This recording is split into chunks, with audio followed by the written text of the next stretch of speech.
Bonjour YouTube. J'espère que vous allez bien, on est de retour, c'est l'Euro Recap. L'Euro Recap, on a besoin de rester hydraté un maximum, étant donné qu'il fait chaud. Il fait chaud, on sort de Night of Champions en Arabie Saoudite, j'ai pas grand chose à dire dans l'introduction.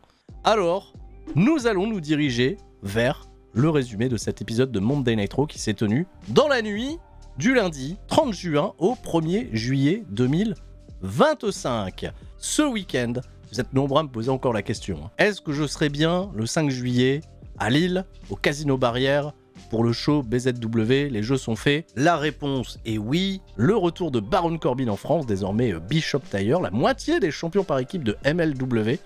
Une carte assez colossale, des talents qui viennent de partout dans le monde. On a les champions par équipe, Mao et la légende Yoshihiko qui défendent leur titre contre CPF, les anciens champions, et ça risque d'être particulièrement cool. Trent Seven met sa carrière en jeu à la BZW, bien sûr, carrière en jeu pour affronter à nouveau Joseph Fenech Jr. On a une pensée bien évidemment à Jacob Vadok qui s'est blessé à l'épaule et qui a dû se faire opérer, qui normalement devait affronter cette hyène de Joseph Fenech Jr. Que va-t-il se passer? Aigle Blanc contre Ninja Mac, un dream match, et ça risque d'être particulièrement du bonbon pour les yeux. Georges Balzac va-t-il devenir le champion hardcore? Qui sera l'adversaire de Baron Corbin? Alors, spoiler d'avance, ce n'est pas moi. Non, bah non, on peut pas tout faire. Mes réponses, on se retrouvera donc bien à Lille pour voir tout ça. Il y aura également un fan pass, un pré-show qui commencera à 13 h avec souvent, comme d'habitude, 4 combats au programme, des possibilités de faire des photos avec les catcheurs stars invités et des surprises. La vache, j'avais pas demandé d'informations, j'avais pas demandé qu'est-ce qui se passait, il y aurait des surprises, et je vois certains noms de ceux qui sont dans la conversation de groupe. Ok, ok, j'étais pas prêt. Très bien, alors je n'en dis pas plus, mais sachez qu'on va se régaler. Le catch français, il y a des trucs incroyables, il y aura encore des dingueries qui viendront, je pense, pendant le grand week-end de Clash in Paris, avec notamment un show collaboratif de BZW et d'APC. Il y aura également un grand show KO Wrestling qui sera organisé le samedi à midi. Donc c'est bien, le catch français se mobilise, sera là, montre ses plus belles couleurs pour, je pense, l'une des plus grosses réunions jamais organisées pour un événement de catch au courant d'un week-end. Donc soyez là et merci pour la force, merci à toutes les personnes qui contribuent de près ou de loin à faire rayonner le catch français, c'est toujours hyper gratifiant, sachez-le. Et il y a des belles histoires qui vont s'écrire, je pense également, pour les catcheurs de notre pays dans les mois à venir. Je n'en dis pas plus, mais vous savez exactement de quoi on parle. Allez, on est parti, Monday Night Raw. On est à Pittsburgh, en Pennsylvanie, on est sold out, encore une fois, 14 000 personnes, selon Michael Cole, étaient présentes à Pittsburgh. Et ce soir, 3 combats. Le New Day va catcher seulement pour la 3e fois depuis sa victoire à WrestleMania et défendre son titre contre JD McDonough et Finn Balor. Une rencontre assez intéressante sur le papier étant donné que c'est des heels contre des heels, donc c'est assez bizarre, mais c'est une étape par laquelle nous allons devoir passer, et il s'en est passé des choses lors de ce combat, on en parlera tout à l'heure. Enfin ils s'affrontent, Sheamus contre son vieil ami Rousseff, eux qui ne s'étaient plus affrontés en 1v1 depuis plus de 10 années, et ils n'avaient pas du tout la même aura à l'époque. Évidemment, une rencontre totalement anticipée pour ces deux anciens, visiblement, meilleurs amis. Et enfin, ce soir, dans le main event, Sami Zayn et Penta, les deux renégats qui sont venus s'en prendre à Bronson Reed et Braun Breaker lors du main event de Night of Champions, vont régler leur compte. Ça sera le main event de cette soirée, et mon Dieu, j'ai plein de choses à dire en positif sur ce combat qui était fabuleux. Vraiment, quand c'est bien, il faut le dire. Et surprise, qui va ouvrir cet épisode de Monday Night Raw? Je m'attendais à CM Punk. Après sa défaite, pour réclamer évidemment vengeance auprès de Seth Rollins, il fallait s'en douter. Et ben non, Mamie Rhea Ripley, qui a remporté son match à Night of Champions contre Raquel Rodriguez, vient évidemment nous dire que ce soir, c'est Monday Night Mamie. Ah, il faut les variantes pour absolument tout le monde, mais je pense que c'était surtout pour vanner Liv Morgan, qui depuis quelque temps disait Monday Night Morgan.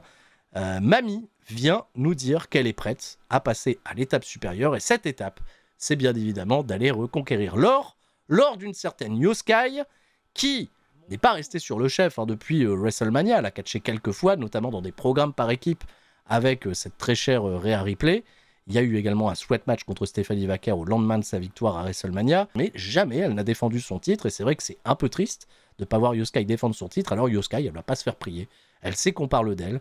Et on sait également qu'on parle de Fantolink, que je remercie pour ses 12 mois d'abonnement.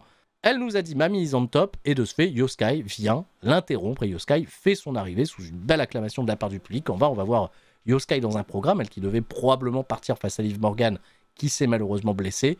Io Sky apprend à Rhea Ripley qu'elle n'est pas en top puisque c'est elle la championne, mais elle a parlé avec Adam Pearce et Adam Pearce lui a dit à Evolution tu défendras ton titre. Evolution, je le rappelle, c'est le prochain Premium Live Event exclusivement féminin qui se tiendra le dimanche 13 juillet. Tu peux choisir ton adversaire et elle décide d'affronter la meilleure à ses yeux, à savoir Rhea Ripley. Alors, Rhea Ripley, elle se tient prête. Il y a quand même une histoire qui est pas banale entre les deux femmes. On savait qu'elles allaient à nouveau s'affronter post-WrestleMania. Rhea Ripley n'a jamais vaincu en 1 contre 1 Io Sky et c'est là que toute l'histoire est particulièrement chouette. Je suis en revanche assez étonné que Asuka n'ait pas considéré du tout, à un moment donné, pour intégrer ce programme. Parce que Asuka, même si elle a perdu dans cette finale du Queen of the Ring, qu'elle n'a pas d'opportunité pour le titre, il y avait quand même, je pense, quelque chose à écrire potentiellement pour consolider Io Sky avant peut-être de laisser échapper son titre contre Rhea Ripley. Rhea Ripley, elle va partir, je pense, avec une petite posture de favorite pour Evolution. On découvrira où ça nous emmènera. C'est pas encore garanti que Rhea Ripley vienne la prendre à Io Sky et Asuka était totalement absente de tout cet épisode de Monday Night Raw. On retrouve backstage Dominic Mysterio qui encourage ses bons collègues du Judgment Day, Finn Balor et JD McDonagh. Vous avez remarqué quand même que depuis que Liv Morgan est blessé, il n'y a plus du tout de tension visiblement entre Dominic Mysterio et Finn Balor. On semble être revenu au stade initial et je pense que les plans ont totalement changé depuis la blessure de Liv Morgan. On est plus sous un effet un peu complice et d'un Finn Balor qui paraît un peu plus leader désormais du Judgment Day. Il est confronté par celui qui est son aspirant au titre au championnat intercontinental, mais on ne sait pas pour quand, AJ Styles, et Dominic Mysterio lui rappelle qu'il a une ordonnance médicale, qui fait qu'il ne peut pas catcher pour le moment, donc AJ Styles ne peut pas porter la main sur lui. Si tu ne me crois pas, t'as qu'à mettre tes lunettes et lire. Et ça tombe bien, AJ Styles, il a ses lunettes. C'est un peu rigolo quand il met ses lunettes, il commence à lire le truc et il fait « Ah ouais, ton médecin, il a marqué que t'étais un trou du cul !» Voilà.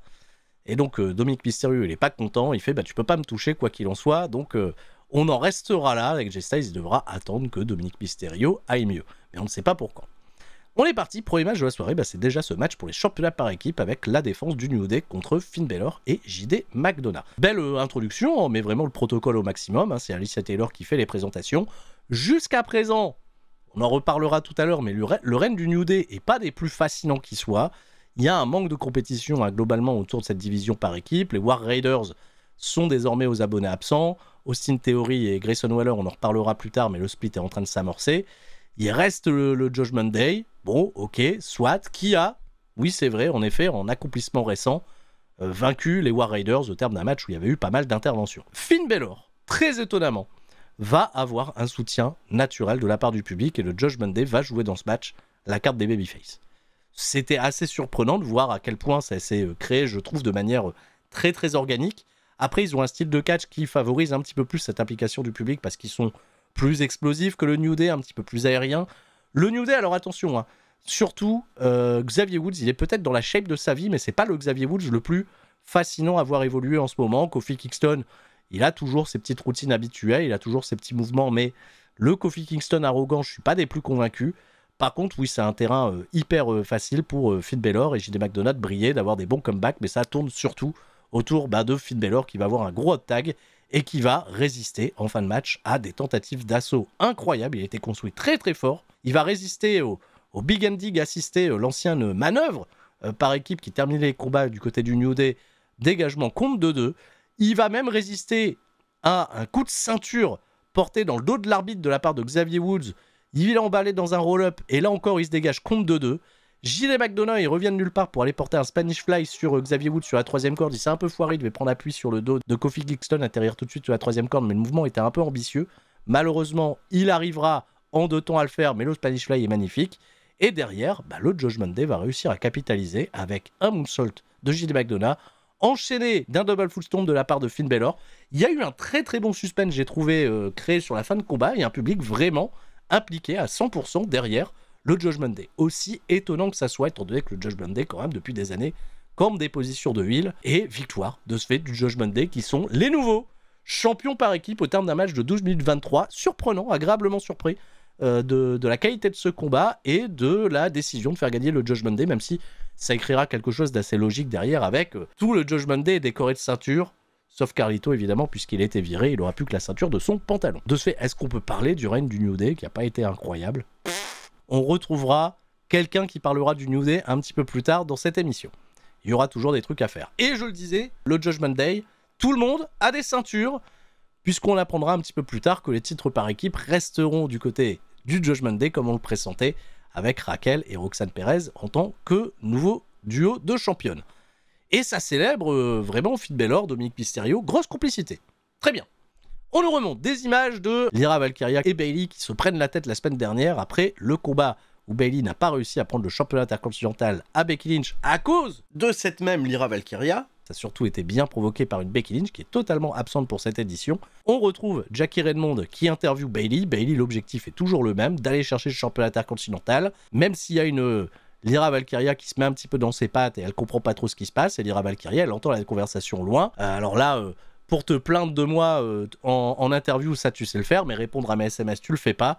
Toujours le même problème de communication entre les babyface à la WWE, hein, ils savent pas se parler. Et donc ça se règle toujours devant les caméras de WWE. La conversation, le ton, il commence à monter, il y a vraiment plus de complicité entre les deux femmes, on ne s'entend pas. Et Adam Pearce, il arrive, il tranche, Adam Pearce, arrêtez de crier, j'en peux plus.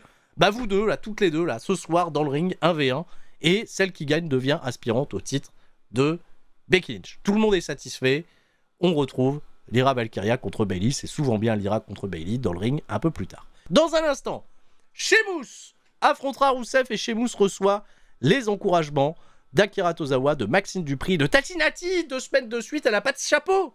Elle a pas de chapeau. C'est fini Tatinati avec le chapeau, c'est terminé. Où est Otis? On me posait la question par rapport à Otis. Otis est blessé et je crois qu'il va devoir se faire opérer. Otis, on risque pas de le voir pendant quelques temps. Donc, Tozawa, Maxine Dupri, Natalia, on les voit chaque semaine backstage, encourager Sheamus. Bon, que voulez-vous? Pendant la coupure publicité, justement, je parlais du New Day, mais c'est Grayson Waller qui est interviewé par Byron Saxton. Byron Saxton, il demande, il pose la question que tout le monde se pose, qu'en est-il de toi et de Austin Theory? Alors Grayson Waller, il n'est pas là pour parler d'Austin Theory, donc il botte rapidement en touche, il est plus là à s'inquiéter du sort que le public réserve au New Day, eux qui ont tout donné pour cette compagnie pendant des années et des années, ils ont versé sans sueur pour vous divertir et ils se sont émancipés de Biggie et c'est comme ça que vous les remerciez. Ils ont perdu les titres, il est triste pour eux, mais il a vraiment créé une grosse complicité avec le New Day. Ils commencent à reprendre leur catchphrase, etc. Donc on tease encore subtilement hein, le split avec Austin Theory, même si désormais ça fait 3 mois, 4 mois, 6 mois, 1 an que c'est engagé cette affaire et ça c'est toujours pas résolu. On va probablement intégrer le New Day pour acter le split avec Austin Theory. C'est tout. C'était pendant la pub. Byron Saxton, à la fin de cette interview, reste pantois, bien sûr. On a un promo package pour l'homme qui est derrière la streak de 174-0. On sait plus les chiffres, la WCW, c'est Bill Goldberg. Un clip de 3 minutes qui retrace tous ses plus gros succès. C'est hyper dynamique, il y a la musique, c'est produit, c'est trop bien. Bill Goldberg, il est pas là cette semaine. On a mis le clip pour pallier à l'absence de Bill Goldberg cette semaine. On aura Gunther qui viendra réagir à ce clip un petit peu plus tard, c'était rigolo. On nous remontre Penta qui pète le bras de Chad Gable. Et ça tombe bien qu'il lui pète le bras parce que Chad Gable est IRL véritablement blessé au niveau du bras. D'ailleurs, on retrouve une vidéo qui a été tournée plus tôt dans la journée où Adam Pearce constate la blessure de Chad Gable qui va devoir aller se faire opérer. Ah là là, dommage pour toi. De ce fait, je crois que El Grande Americano, on va le revoir, on va pas le revoir, il est blessé aussi. Chad Gable, il fait attention au sujet de Grande Americano, on peut pas trop en dire, on sait pas trop, et surtout derrière, en arrière-plan, il y a encore Ludwig Kaiser qui guette, et ça aura une incidence pour quelque chose qui se passera un petit peu plus tard, dont on reparlera. Voilà Rusev. Oh là là. Alors Rusev, le temps de l'entrée de Rusev, ils sont partis à la pub. Au retour de pub, il y a eu l'entrée de Sheamus, puis ils sont repartis. Il y a eu des pubs, j'ai l'impression que le match n'avait jamais démarré, parce que tout le monde a fait son entrée, tout le monde est là, et là on repart à la pub, et segment backstage où Finn Balor et JD McDonagh sont félicités par Adam Pearce et Nick Aldis. Il y avait aussi une annonce sur les réseaux sociaux comme quoi Nick Aldis et Adam Pearce étaient tous les deux présents à Raw pour nous faire une grosse annonce au sujet de on ne sait pas quoi. Et justement, ils sont champions par équipe, et en tant que champions par équipe, ils ont une idée pour Adam Pearce et Nick Aldis. Vous savez pas quoi faire des championnats par équipe depuis que Liv Morgan est blessé, mais nous, on a Roxanne Perez. Et on pense que Roxanne Perez, elle pourrait faire équipe avec Raquel Rodriguez et prolonger le règne initial. Adam Pearce et Nick Aldis, ils sont un peu rigolos, ils se concertent, à peine 10 secondes, on sait pas ce qu'ils se disent. Ils se retournent, ils disent « Ok, on est d'accord, ça marche, mais elles deviennent championnes, mais à Evolution, elles devront défendre leur championnat par équipe contre une équipe de Raw, une équipe de SmackDown et une équipe de NXT. » Voilà, 4-way match annoncé, défense des championnats par équipe. Donc on oublie l'idée de Nikki Bella et Brie Bella contre potentiellement Raquel Rodriguez et Roxanne Perez. De ce fait, Nikki Bella, on l'a pas revue, hein, elle n'est pas là sur cet épisode, on ne sait pas véritablement vers quel programme elle se dirige pour Evolution, il n'y a pas plus de pistes là-dessus, et donc la semaine prochaine, Nikki Bella va falloir avoir une piste sérieuse. Et ça y est, on revient dans le ring, enfin Sheamus et Rusev, ils se sont pas trop attendus, ils se regardent, ils commencent à s'échanger des nions, et le match va durer 20 minutes. Alors, je suis pas le plus grand client de Sheamus contre Rusev. Je vous explique.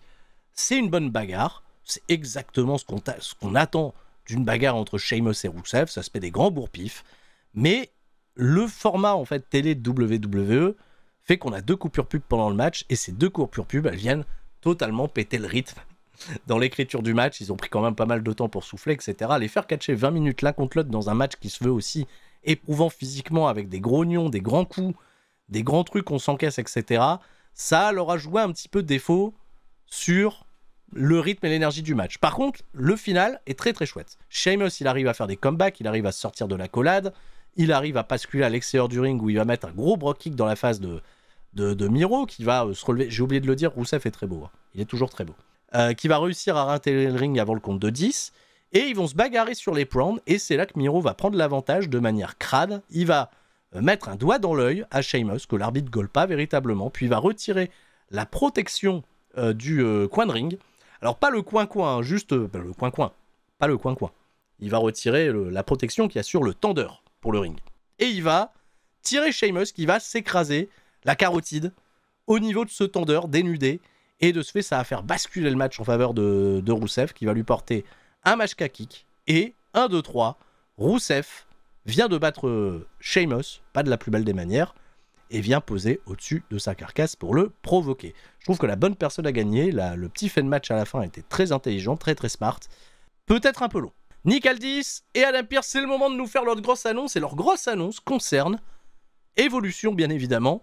Il y aura une bataille royale à Evolution, et celle qui remportera cette bataille royale aura l'occasion de challenger la championne de son choix pour le show Clash in Paris, donc de ce fait à Nanterre le 31 août. Alors c'est pas pour un billet pour SummerSlam, je suis assez étonné. Je pensais qu'ils allaient donner justement le 2e spot féminin à SummerSlam, parce qu'on sait que voilà, Jet Cargill devra affronter Tiffany Stratton si elle est toujours championne à SummerSlam.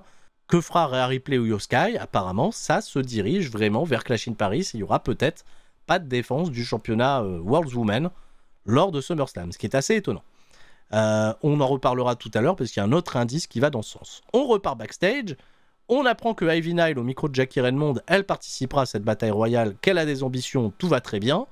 Et là, incroyable, tout le monde s'arrête puisqu'un personnage étonnant fait son entrée en scène, et c'est El Grande Americano, qu'on reconnaît plus ou moins au gabarit à ne pas être si americano que ça. À mon sens, celui-ci, il est un peu allemand. Et c'est quand même un peu fou, quoi. Ludwig Kaiser va incarner El Grande Americano à la WWE. Ça, je pense, germait quand même d'un délire de la part des fans sur les réseaux sociaux. WWE en a fait une évidence, et t'imagines quand même si Chad Gable se blesse pas, il n'y a pas de plan créatif pour Ludwig Kaiser depuis WrestleMania, c'est une catastrophe. Qu'est-ce que je disais il y a quelques mois justement dans la route de Mania, et là dans ma tête je me suis dit Ludwig Kaiser, mais Ludwig Kaiser, mais chauffe-toi, chauffe un mec pour remettre l'honneur sur l'Allemagne. Il n'y a pas un mec qui déshonore l'Allemagne là qui pourrait aller affronter Ludwig Kaiser, et Kaiser il remet l'honneur sur la grande Allemagne. Pardon, il pourrait être un Mania comme ça. Apparemment c'est si simple, il suffit d'arriver et de dire je veux remettre l'honneur sur un truc, on a un match à Mania. Kaiser il a pas la bonne méthode.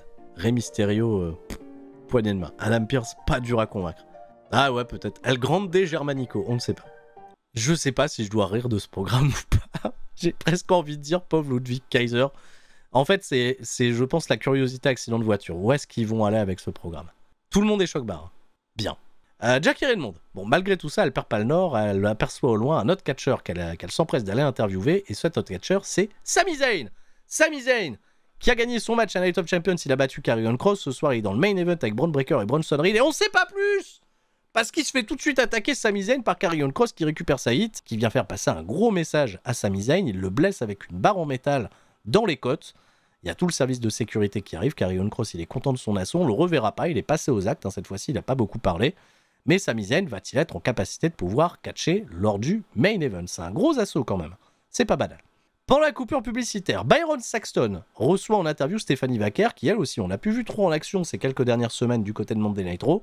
Elle aussi, elle va prendre position dans la bataille royale pour WWE Evolution et elle est très impatiente, si elle remporte le match, d'affronter soit Io Sky ou Rhea Ripley à Clash in Paris. Encore une fois, tu vois, l'idée d'avoir une défense du titre World Woman à SummerSlam semble être pas dans les projets. Gunther vient répondre à Goldberg, plutôt au vidéo package qu'il y a eu sur Goldberg. Il a fait, vous avez vu ça?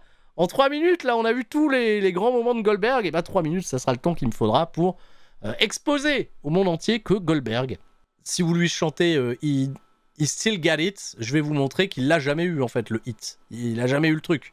Donc je vais le massacrer, bien évidemment. Ils aiment bien WWE faire des gros plans comme ça, un petit peu vénère sur la tête de Gunther, pardon, quand il fait ses gros discours. Donc réaction timide, il y a eu des applaudissements sur certaines punches de Gunther, ça n'a pas été aussi vocal que la semaine passée, mais ça n'a pas chanté Goldberg pour autant, hein. Les gens ne sont pas pressés de voir Goldberg interrompre Gunther, venir lui mettre une spire ou deux, mais surtout Gunther il est un petit peu amusant parce qu'il dit, bon bah étant donné que Goldberg c'est une étape, je suis déjà garanti de le battre et de le renvoyer à la retraite, qui sera le prochain? Who's next?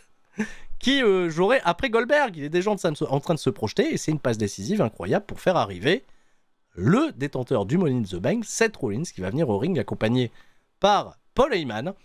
La mallette du Money in the Bank a été customisée pour Seth Rollins. On verra si elle le sera également pour Naomi, du côté des femmes à SmackDown. Mais belle manette customisée. Et Gunther, ça l'amuse de voir Seth Rollins. Ça le surprend un peu de voir Seth Rollins venir se pavaner comme s'il était en contrôle de tout, étant donné que il n'est pas champion, il est champion de rien du tout, et que sa dernière tentative de cash-in, elle s'est pas fatalement bien passée. Tu dis que t'es le génie, que t'avais tout calculé, et Seth Rollins, il va se défendre, j'ai trouvé très intelligemment, de son cash-in manqué à Night of Champions. Il va nous dire, le plan, c'est de venir mettre la pression à tous les champions, et Gunther, bravo, on a oublié de te féliciter pour ton titre, mais t'en fais partie, mais le plan, surtout, c'est que CM Punk ne devienne jamais champion. Voilà, il s'en défend parfaitement. Évidemment, il évoque CM Punk avant de confronter Gunther de manière un petit peu plus rude, mais Gunther reste amusé par la situation. Musique de CM Punk qui rapplique qu'il a vu Seth Rollins, le sang ne fait qu'à tour, et c'est parti en grosse bagarre entre les deux. Seth Rollins va s'enfuir dans le public, CM Punk va rester dans le ring, il va totalement ignorer Gunther, ils vont juste se bousculer parce que Gunther il voulait un petit peu chauffer avec CM Punk, et CM Punk a juste poussé Gunther, et ça a aussi peut-être teasé des choses pour la suite. Viens pas te mêler de ton business. Alors Gunther, il a un peu chuté comme une victime, c'était un peu rigolo, mais il a gardé un petit sourire sur le visage, donc amusant. Et la caméra a rezoomé derrière sur Seth Rollins, et derrière lui, LA Knight, est venu le choper en embuscade. On pensait que LA Knight, il allait être write-off pendant quelques temps, qu'il allait vendre les assauts du tsunami de Bronson Reed.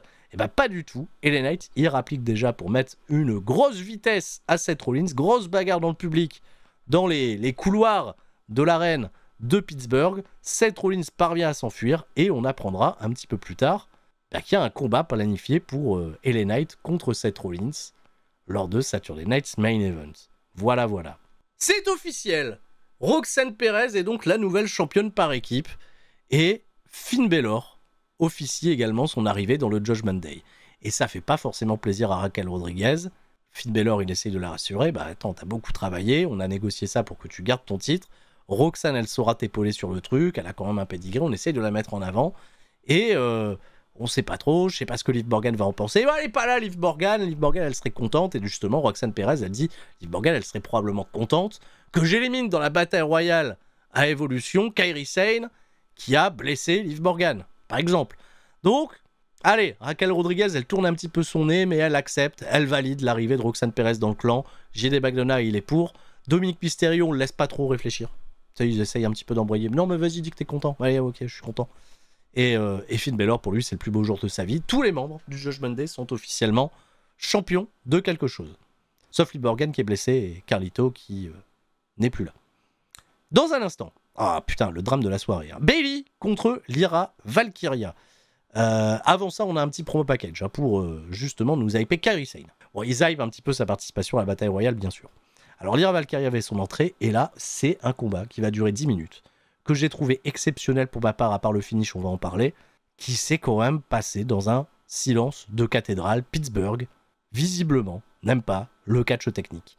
Ou alors peut-être que je suis à contre-courant moi aussi, hein, et que je me dis le catch quand il est un petit peu trop pur, un peu trop technique, que ça vient vraiment combiner avec autant de fluidité, bah c'est pas pour le public de WWE. Moi je me suis régalé pendant ce combat, j'étais un peu triste pour les deux femmes que ça se fasse dans une ambiance aussi fade, parce que vraiment leurs automatismes, leur alchimie est aussi incroyable que dans leurs précédents affrontements. On ne se lâche pas, et très vite, très tôt dans le match, je sais où WWE va en venir. Ça se comprend, c'est teasé, il y a une superplex par exemple où les deux femmes vont relever les jambes en même temps, avoir les épaules au sol en même temps, et je me suis dit on va peut-être passer à ça, de les faire un match nul justement, qu'il n'y ait pas de décision, qu'il n'y ait pas de vainqueur. Alors il y a plein de manières hein, d'écrire un match où personne ne gagne. Tu vois, Becky Lynch, elle aurait pu intervenir dans le combat, taper sur tout le monde et dire oh là là, j'ai tapé sur tout le monde, et Nick Aldis, Adam Pearce dit ah ouais, bah t'as tapé sur tout le monde, du coup on fait un triple threat à Mania. Enfin, pas à Mania, à Evolution. C'est un procédé d'écriture qu'on n'aime pas généralement. On se dit le heel qui fait ça, qui attaque ses deux potentiels challengers pour faire un triple threat, c'est du vu et revu, on en a marre, on en a soupé, ça fait pas beaucoup de sens sur le papier. Donc, jouons la carte du match nul entre les deux. Il n'y a pas de vainqueur, où tout le monde a gagné, tout le monde a perdu, on ne sait pas trop. Donc il faut, pour WWE, procéder, selon eux, à tout le monde a les épaules au sol. Et la petite combinaison qui va amener ça, c'est une succession de roll-up avec des contres plutôt bien amenés. Il y a l'European Roll, moi j'aime bien appeler ça l'European Roll parce que c'est vraiment le truc avec le ponté, là, un petit peu comme Zack Sabre Jr. ou comme ça se faisait à l'époque du Boulder Sport, porté par Lyra Valkyria. Bayley, elle arrive à se redresser sur le dos, elle récupère Lyra Valkyria en ceinture arrière, et sur le pin final, tout le monde a les épaules au sol, mais comment dire, Bayley met plus du tout de pression dans la ceinture arrière, et pour aucune raison, pendant 3 secondes, Lyra Valkyria, t'as l'impression qu'elle est bloquée les épaules au sol avec les bras derrière elle, et il n'y a aucune crédibilité à garder les bras comme ça derrière soi. C'est pas du tout logique en fait, il n'y a aucune pression sur elle. En fait, pourquoi elle relève pas les bras? Pourquoi elle ponte pas justement? Elle sait qu'elle a les épaules au sol. Et là, il y a cette réaction qui est pas du tout naturelle des deux catcheuses pour écrire cette fin de match. Elle lève les bras toutes les deux au ciel, en disant on a toutes les deux gagné. Mais Bayley dans sa position, je pense pas qu'elle puisse voir que Lyra a les deux épaules au sol. Lyra, elle sait pertinemment qu'elle a les deux épaules au sol, elle sait pas dans quelle position est Bayley au moment du compte de 3, parce que elle a pas du tout de visu, et l'arbitre décide qu'il n'y a pas de vainqueur. En vrai de vrai, il y a tellement d'autres manières d'amener un double pinfall simultané. La superplex qu'elles ont tenté un petit peu plus tôt, ça aurait été un moment parfait, s'ils avaient worké cette superplex et terminé là-dessus, ok. Ou faire un truc où personne ne remonte dans le ring avant le décompte de 10, de ce fait il n'y a pas de vainqueur, ça peut se faire aussi. Ou double disqualification parce que personne ne respecte des consignes ou autre. Mais le pin qu'ils ont employé pour faire le truc final, ça restera anecdotique parce qu'évidemment il y a un aftermatch, les deux femmes elles sont pas contentes de ce résultat, elles continuent de se bagarrer, elles vont se bagarrer jusqu'à l'extérieur du ring, on intervient de la sécurité, ok. Mais je regrette comment ça s'est terminé parce que c'est pas très cohérent, c'est pas très logique, mais vraiment ce qui me fait le plus de peine, c'est que le catch technique pur, limite parfait, exécution impeccable de Lyra et de Bayley, tout le monde s'en branle dans le public. C'est une folie, c'est une tristesse, c'est dommage. Et LA Knight Seth Rollins, officialisé pour Saturday Night's Main Event, et justement, oh là là, est-ce que LA Knight il a pas pris la priorité à quelqu'un? Et bien justement, CM Punk il réagit à ça, il est pas content, il voit justement LA Knight au loin, il fait alors comme ça tu me grilles ma priorité? Et là tu fais bah ouais, bah écoute... Visiblement, j'étais là avant, je sais que t'as des problèmes avec... Tu sais, il chambre un peu CM Punk, et CM Punk, il est pas fatalement content de ce que lui apprend LA Knight, qui va avoir Seth Rollins avant lui, ce qui est une bonne étape hein, dans le programme. Ce qui est intéressant, c'est que de ce fait, sur l'événement où il y aura Gunther contre Goldberg, Seth Rollins aura un match plus tôt, ce qui fait qu'il sera bien sur la carte de Saturday Night's Main Event, mais dans quel état il sera pour potentiellement tenter un cash-in à l'issue du combat Gunther-Goldberg, ça, on pourra se poser les questions. Et LA Knight, après cette petite prise de bec avec CM Punk, il préfère tourner les talons, partir, et CM Punk est un petit peu perdant dans cette affaire. Il s'est fait doubler. On vient voir comment va Sami Zayn. Ah là là, il y a la médecin qui est en train de lui mettre un gros bandage autour des côtes. Est-ce qu'il est cleared médicalement? Et Penta vient justement demander à Sami Zayn, je peux toujours compter sur toi, mon ref, pour le main event. Et incroyable, Sami Zayn qui juste se lève et fait le signe du Cero Miedo pour dire ok, je suis pas à 100% de mes capacités, mais je suis là, on lâche pas le rinté. C'est dans la douleur que Sami Zayn va faire équipe avec Penta dans le main event. On est parti, ils ont fait leur entrée. Bron Breakker et Bronson Reed, ils sont déter. Il n'y a pas Seth Rollins qui est dans les parages. Paul Heyman, il nous apprend que Seth Rollins, il est parti, il a pris son jet privé. Il leur fait confiance pour ce soir pour éliminer tous les opposants. Alors pourquoi Paul Heyman, il a encore Money in the Bank? Pourquoi il a encore le Money in the Bank?